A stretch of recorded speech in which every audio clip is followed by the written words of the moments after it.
Hey everyone, welcome to the video. Hope you're doing well. We are reading through Asterix the Gaul, and we've reached the third frame.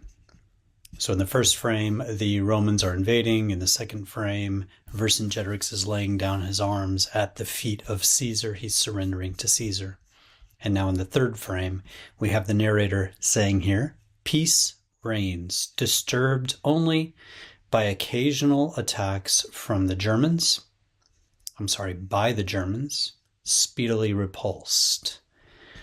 And then the Germans are speaking here. You can see the German soldiers here, and they're leaving. These spears are all pointed at the two German soldiers, and they're leaving Gaul.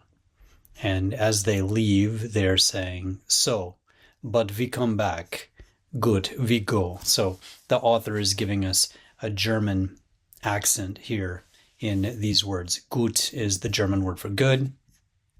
And then they say we go. And then here they say so, but we come back. But we come back. So I lived in Germany for 4 years, and my name is Dwayne.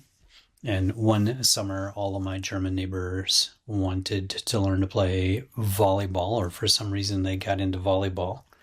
And I could hear them knocking on the door, and my mother answered the door, and I heard them. I was upstairs, and I heard them ask my mom, can Dwayne come play volleyball? So they flipped the V and the W. I think this is a difficult thing for people with a German accent.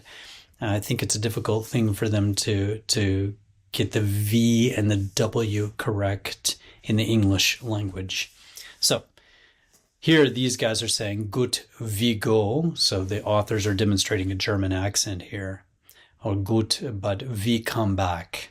We will be back. So the we here is we. By the way, it's cold in my office today, so wearing a coat.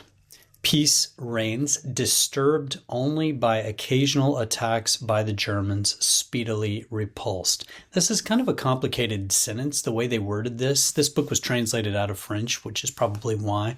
But this feels a little bit like a complicated sentence to me. So let's break it down. Peace reigns. Peace is the subject of the sentence, and it reigns. In other words, peace rules. Peace is over all the land.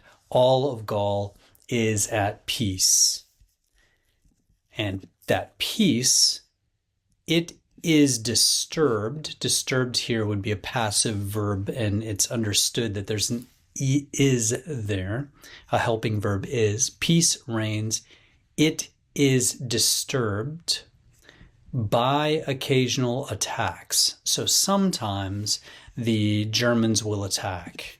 The Germans live across the Rhine River, which was the natural boundary of the Roman Empire and the German tribes.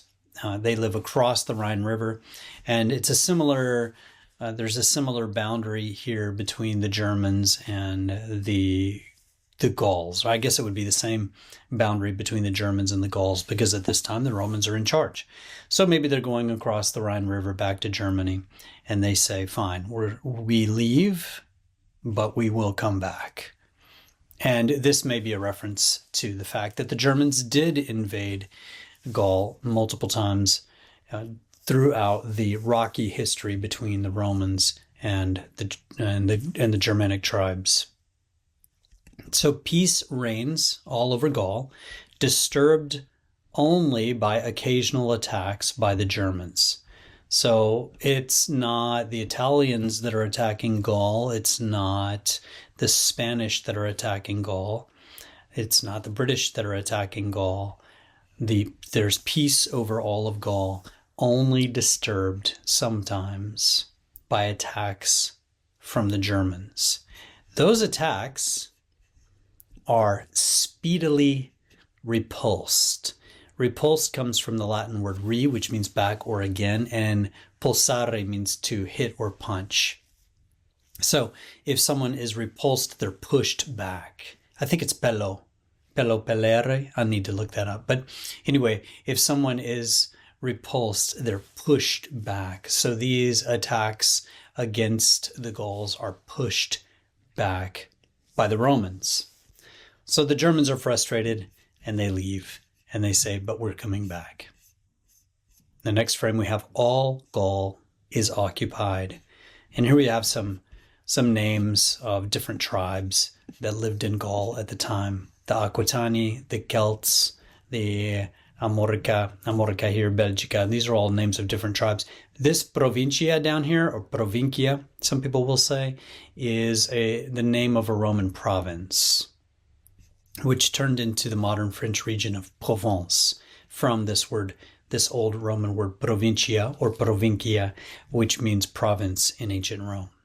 Then you can see the standard here, the Roman standard, the standard the soldiers would carry into battle.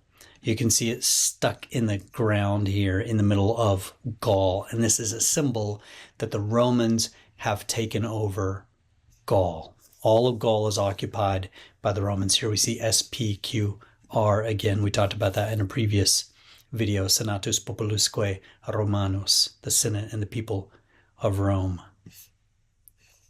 And then in the next frame, we have all. Right here we had all Gaul is occupied. All? No. One village still holds out stubbornly against the invaders. One small village surrounded by fortified Roman camps. We talked in a previous video about what it means to hold out. If you hold out, you resist. Everyone else has surrendered. Everyone else has given up. Everyone else has gone home.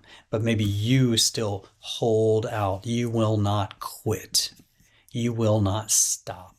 Well, one village right here holds out. It still resists the invaders. The invaders are the Romans who have invaded Gaul. This one village holds out against the invaders. And this village is surrounded by Roman camps. Here we have Compendium, Laudanum, Totorum, and Aquarium. I thought there was another one, but anyway, we talked about these in a previous video, what these names mean. These are the Roman camps, and you can see the Romans have built a wall between their camps. So the Gauls they're up here in Brittany, maybe Normandy, a region of northern France, and they're resisting the Romans, and they're the last ones to hold out against the Romans. Other than that, Julius Caesar has conquered all of Gaul, but he can't defeat these guys. Here in the picture, we have some little houses in the village, and we also have some standing stones, menhirs, right here in a line. Remember, Obelix, his job is to deliver menhirs. So that's a theme throughout the series. And by the way, the narrator is looking at this frame with a magnifying glass. You can see his hand here in the lower corner of the picture, and he is holding a magnifying glass. Magnifying glass comes from the Latin word magnus, which means large or big or great. So this magnifying glass makes something small seem bigger. So you can hold it over an insect, perhaps. If you want to look at the insect more closely, you can look at it through a magnifying glass. Okay, we'll end it there. If you have any questions, feel free to type them below. If you want to learn more English words, you can check out the series Word Up I filmed some time ago. And I will see you guys in the next video. Thanks for watching.